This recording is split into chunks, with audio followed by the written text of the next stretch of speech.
Hola la communauté, comment allez-vous? Aujourd'hui, on se retrouve pour parler d'un sujet qui pique un peu.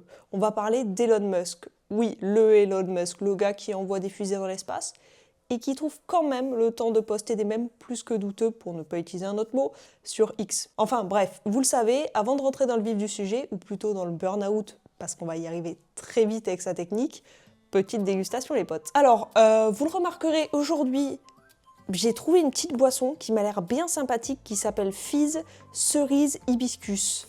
Fabrique artisanale en plus, rien de mieux, clairement. Boisson gazeuse bio au jus de cerise et infusion d'hibiscus. Il y a infusion bio gazéifiée, hibiscus, sucre de canne bio, jus de concentré de citron, jus de cerise bio, arôme naturel de cerise. Ok. Bon ben dégustons ça. J'aime bien tout ce qui est hibiscus cerise, moi. J'avoue que c'est un peu mon kiff. Et en plus, quand c'est gazeux, alors là, moyen que je parte au paradis, les potes. À la vôtre, bon, vous êtes trop loin maintenant, mais à la vôtre quand même. Hein. Waouh! Tu sens qu'il y a de l'arôme, ça sent fort, fort. Ça sent fort la cerise, en fait.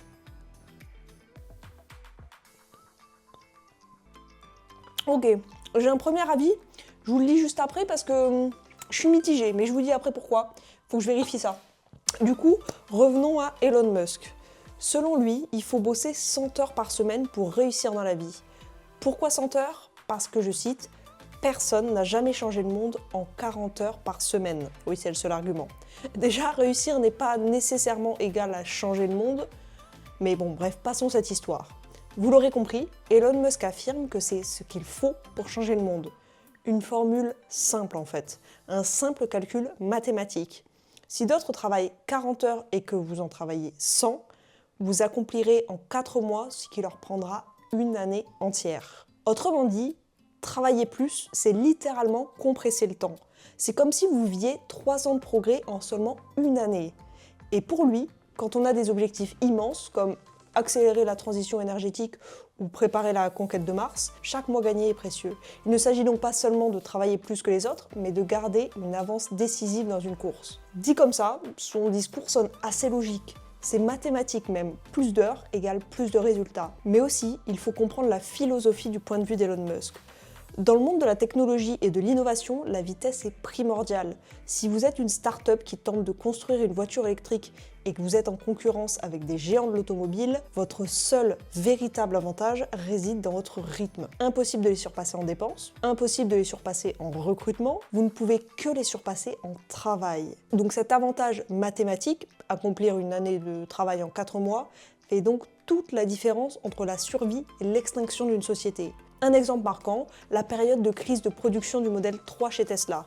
Musk dormait directement sur le sol de l'usine, entouré des lignes de montage pour rester au plus près des problèmes techniques et montrer à ses équipes qu'il partageait le même effort.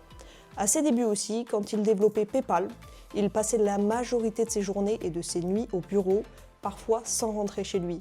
En gros, son credo est simple. Quand un projet nous paraît vital, il faut mettre de côté le confort, la routine et même parfois sa santé pour franchir les étapes critiques. Bon.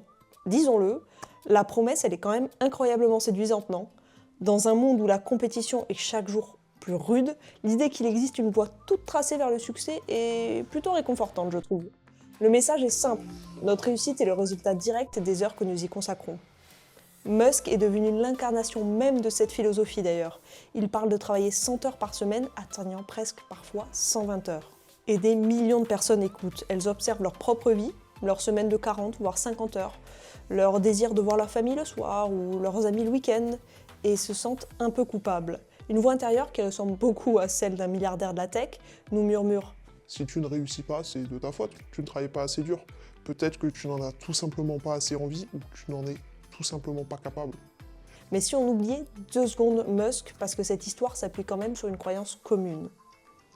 Travailler dur, c'est pas seulement utile, c'est une vertu morale. Le repos, c'est souvent synonyme de paresse dans l'entrepreneuriat.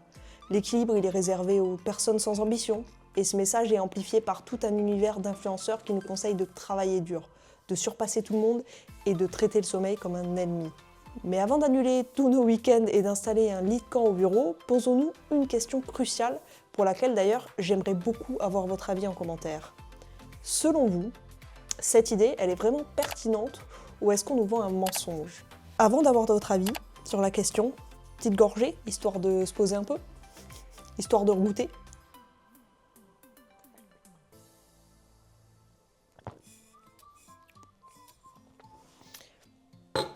Avant de vous donner mon avis, j'aimerais déjà qu'on parle de ce que signifie 100 heures par semaine. Déjà, il y a 168 heures dans une semaine, c'est tout. C'est le total pour tout le monde, milliardaire ou non. Donc si vous travaillez 100 heures, il vous reste 68 heures pour tout le reste. Et je dis bien tout le reste. Décomposons maintenant les choses et attention, c'est là que ça se complique. Une semaine de 100 heures signifie travailler un peu plus de 14 heures, 7 jours sur 7. Aucun jour de repos, ça c'est niette. Si vous parvenez à dormir les 8 heures recommandées par nuit, il vous reste environ 2 heures par jour pour tout le reste de votre vie. 2 heures pour vous déplacer, cuisiner et prendre 3 repas, parler à votre partenaire ou à vos enfants, et je dis bien peut-être, vraiment peut-être, respirer. Vous l'aurez compris, c'est pas seulement difficile, pour la plupart des gens, c'est mathématiquement impossible. Musk évolue dans une réalité totalement différente. Les milliardaires comme lui ont des armées de personnes qui gèrent leur vie. Ils ont des chefs, des chauffeurs, des assistants et des femmes de ménage. Leurs 2 heures de temps libre ne sont pas passées dans les embouteillages ou à attendre la fin de l'essorage de leur linge, comme pour nous. Quand Musk parle, il parle de son monde à lui, et son monde, c'est clairement pas le nôtre. Sinon, ses enfants s'appelleraient autrement d'ailleurs. Pour une personne lambda, un parent élevant des enfants, un diplômé remboursant ses prêts, un chef de petite entreprise sans une légion d'employés, ce conseil, il est vraiment irréaliste selon moi. Il ignore les réalités fondamentales de la vie, on ne peut pas déléguer comme ça.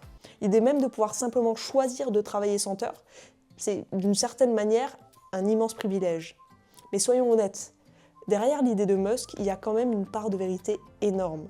Parce que soyons clairs, si vous voulez construire SpaceX ou Tesla, vous n'allez pas faire ça en bossant 2 heures le dimanche après-midi entre une sieste et un épisode de Netflix.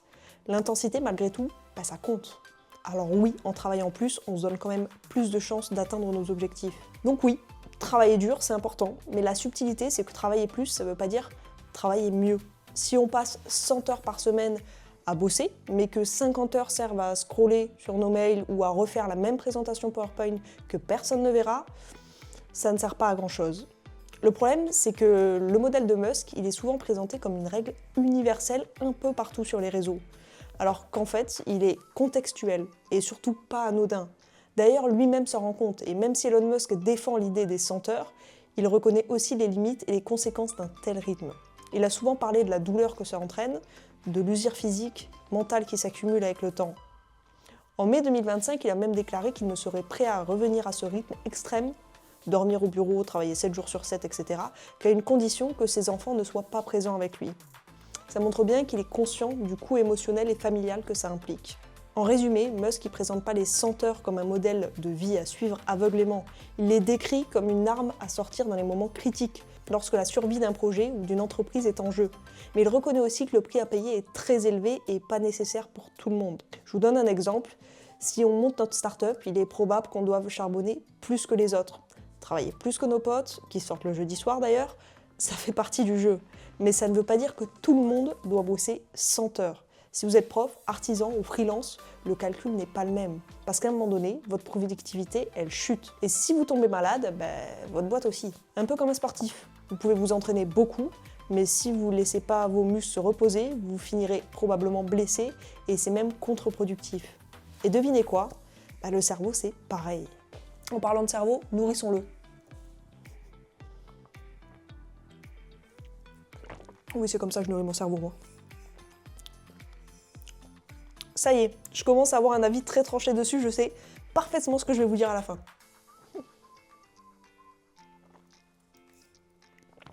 Ok. L'argument principal de Musk est que plus d'heures équivaut à plus de rendement. Doubler les heures égale doubler les résultats. Bien, la science elle nous raconte une histoire bien différente en vrai. Depuis longtemps, les chercheurs étudient le lien entre heures travaillées et productivité. Et les résultats sont étonnamment cohérents. Notre productivité n'est pas une ligne droite.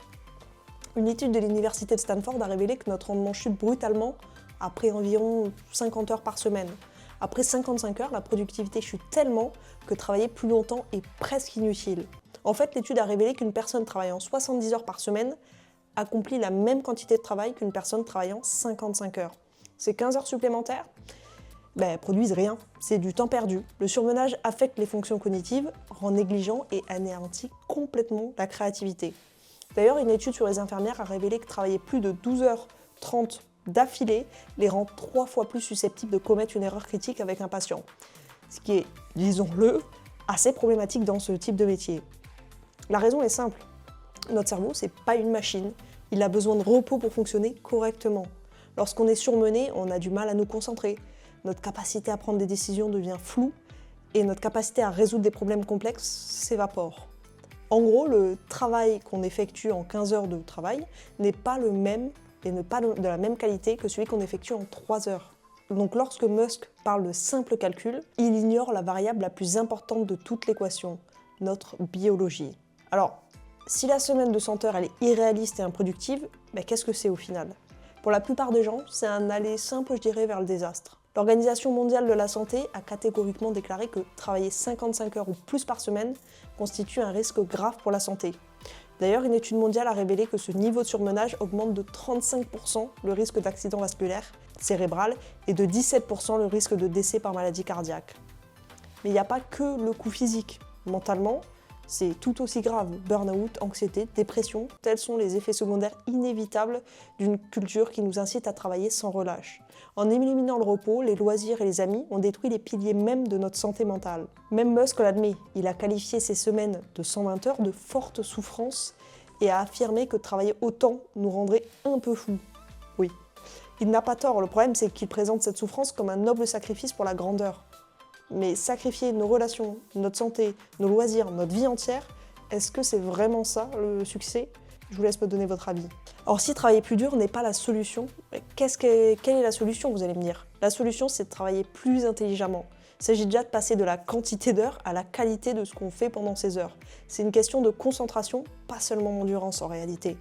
Une excellente façon d'aborder ce sujet, c'est la règle des 80-20, également connue sous le nom de principe de Pareto. On en parlera, vous verrez, dans une prochaine vidéo, mais l'idée de base, c'est que dans la plupart des domaines de la vie, environ 80% des résultats proviennent de seulement 20% des efforts. Et dans notre travail, c'est pareil, une infime partie de nos activités génère la grande majorité de nos résultats réels. L'objectif n'est pas d'en faire plus, mais de s'efforcer d'identifier et de se concentrer sur ces 20% essentiels. Quelles sont les tâches qui font réellement bouger les choses en gros? Quel est le travail de fond qui requiert notre attention et notre concentration totale et ininterrompue? Travailler plus intelligemment, c'est avoir le courage de dire non aux 80% restants.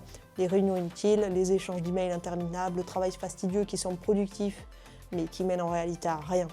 Il s'agit d'échanger 60 heures de travail superficiel et distrait contre 30 heures d'efforts intenses et concentrés. Conclusion boisson, avant de vous finir sur la conclusion Musk. Conclusion boisson les potes. Alors, je vais regoûter une dernière fois, allez, pour le sacrifice, mais, mais en réalité,